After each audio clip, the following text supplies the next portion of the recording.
Hey guys, it's Dan here with a new video, and this week we're making the Immortal Iron Fist.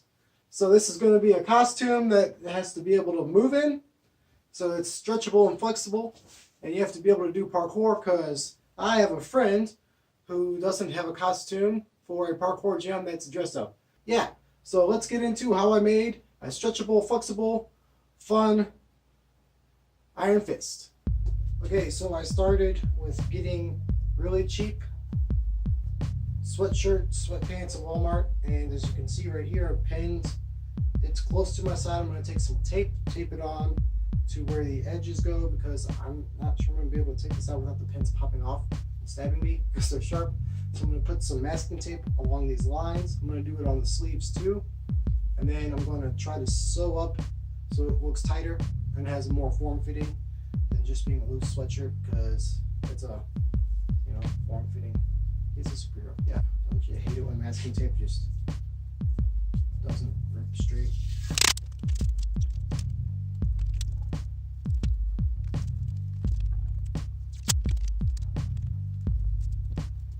You know, I'm realizing if I just use chalk or flip this inside out and use like a marker, that would work a lot easier. So I'm going to do that. I'm going to flip this inside out, pin it, and just use a marker to mark where I'm doing it. That's a lot easier. So for the sleeve,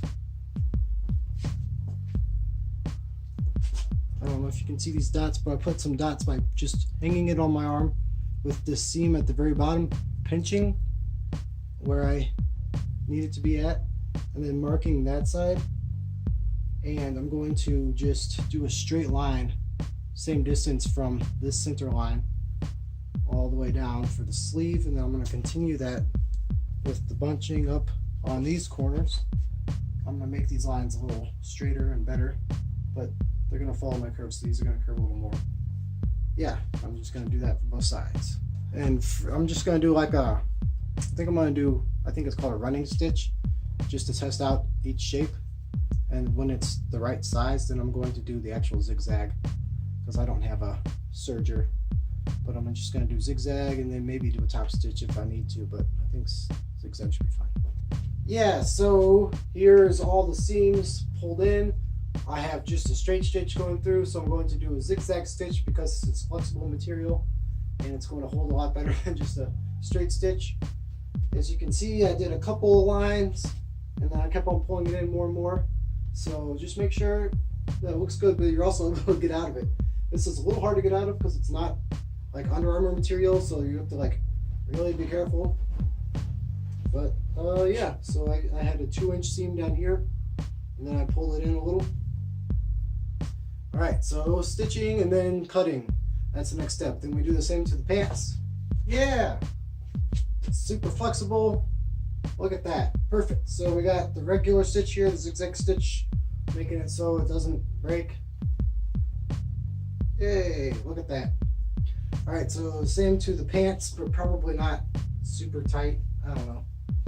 I'll figure it out. So we have this yellow cloth, and we're going to trace a line that goes around here, and then up and around. So it's just going to be a big rectangle right here.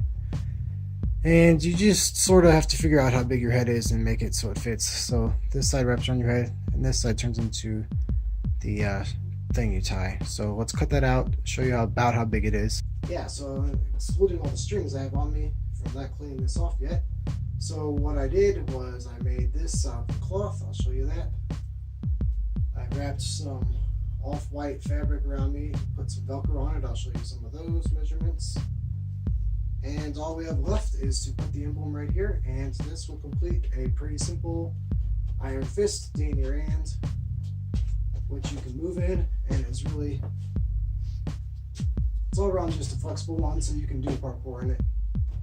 So it's like a little bit more than Halloween, a little bit less than cosplay. It might be considered cosplay, but it's more just like for fun. And for the belt, it's just yellow fabric that's about twice the length of my waist, tied, hanging off to the side. Now I printed off the image, and this was on transfer paper for dark cloth, so make sure if you're going to do this for dark colored fabrics, and you're going to cut it out on the line. Don't let any white show through because the white will go onto the cloth You don't want that to happen on your design. I based this off of one of the references I saw.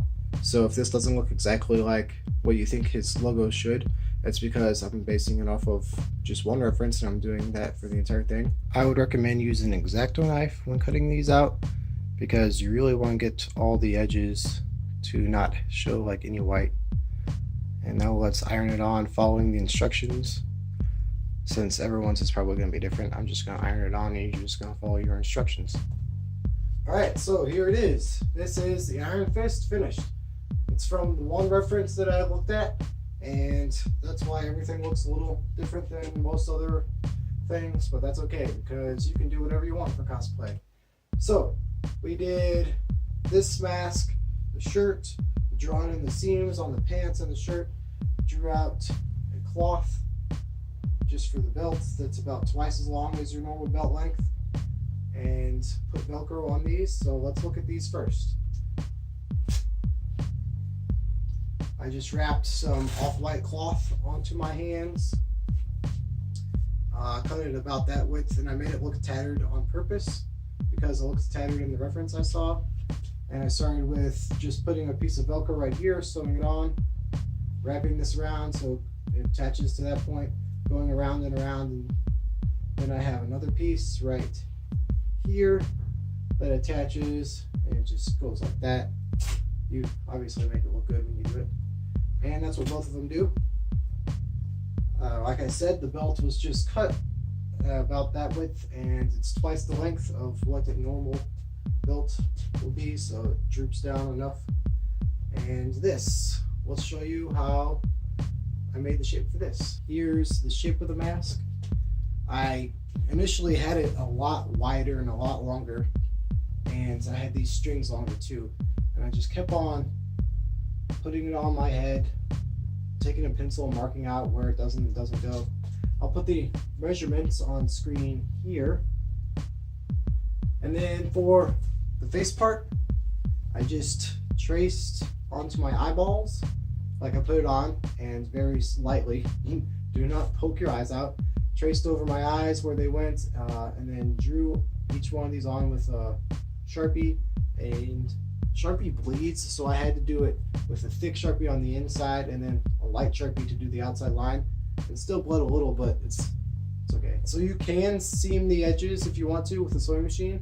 I might not do that at all because I want it to be tattered like the belt and the wristbands.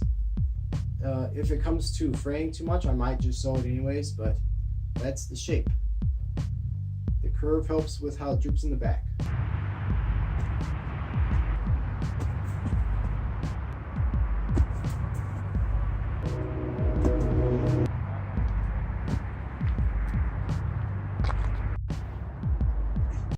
Hey guys, I hope you liked that video. If you liked it, you can leave a comment below about some other character you want me to make.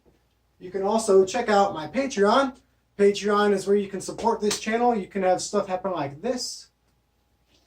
You see those names they went by, they're supporting me. And the person who's at the top of that list, he gets to see all my videos early. That's another perk. So you can comment on my videos, see them early, make it so I might be able to change something.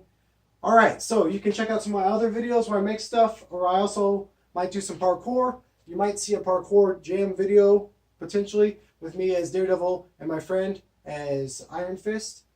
And you can support me over here. We'll see you next time with another video.